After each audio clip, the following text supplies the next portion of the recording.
तुम्ही पण तुमच्या मित्रांसोबत गोव्याला जायचा प्लॅन करत आहे तर ही रील आत्ता सेव्ह करा. फक्त 2 दिवसात तुम्ही एक्सप्लोर करू शकता साऊथ गोव्याचे 4 बीच आणि नारळाच्या झाडांमध्ये असलेले कायाकिंग आणि युनिक असा डॅम. तर हा प्रवास सुरू झाला कोल्हापुरातून. आंबोलीचा घाट उतरून आम्ही गोव्यामध्ये होतो बरोबर 11 वाजता. लंच करून आम्ही पोहोचलो पालोलियम बीच साईडला. आम्ही राहिलो एक लोकल रिसॉर्टला फक्त 1200 रुपये पर रूम मध्ये. 4 वाजता गेलो पालोलियम मधनं बटरफ्लाय बीचला, जो की फक्त 8 किलोमीटरवर आहे. 200 रुपये पर पर्सन देऊन कंपल्सरी तुम्ही 4x4 घ्या. त्यांच्या ड्रॉप पॉईंट पासून एक 5 मिनिटं चालल्यानंतर तुम्ही पोहोचताय बटरफ्लाय बीचला. इला आलेले तुम्ही इथं बोटिंग करा 400 पर पर्सन मध्ये, ज्यामध्ये तुम्हाला दाखवतात पायाचा शेपचा दगड, कासव आणि मगर. मग त्यानंतर तुम्हाला अशा बीचवर घेऊन जातात जिथं फक्त बोट जाऊ शकते. त्या बीचचं नाव आहे हनीमून बीच. तिथलं पाणी तुम्ही बघू शकता अतिशय क्लीन आणि क्रिस्टल क्लिअर आहे. मग तुम्हाला ते परत बटरफ्लाय बीचला ड्रॉप करतात, जिथं तुम्ही सुंदर असा हा सनसेट एन्जॉय करू शकता. आणि ह्या व्हिडिओमध्ये तुम्ही बघू शकता की त्या बीचला बटरफ्लाय बीच का म्हणलं जातं. मग दुसऱ्या दिवशी सकाळी 9 वाजता आम्ही पोहोचलो कोला बीचवर. तुम्हाला 70-80 पायऱ्या उतरून पाण्यातून जायला लागते कोला बीचच्या फेमस कायकिंग साठी. तर 400 रुपये पर पर्सन देऊन तुम्ही एन्जॉय करू शकता कोला बीचचं हे फेमस कायकिंग. स्टार्टिंगला आपल्याला लेफ्ट राईट काही कळत नाही, पण एकदा तुम्हाला अंदाज आला की तुम्ही एन्जॉय करू शकता हे कायकिंग. तुम्हाला हायली रिकमेंडेड करतो की लाईफ मध्ये एकदा तर हे कायकिंगचा एक्सपिरियन्स नक्की घ्या. मग त्यानंतर आम्ही गेलो काबोदीरामा बीचला.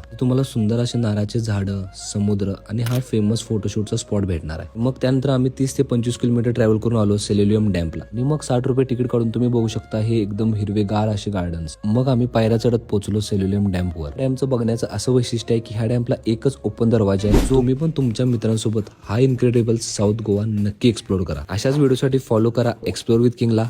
भेटूया नेक्स्ट ब्लॉग मध्ये.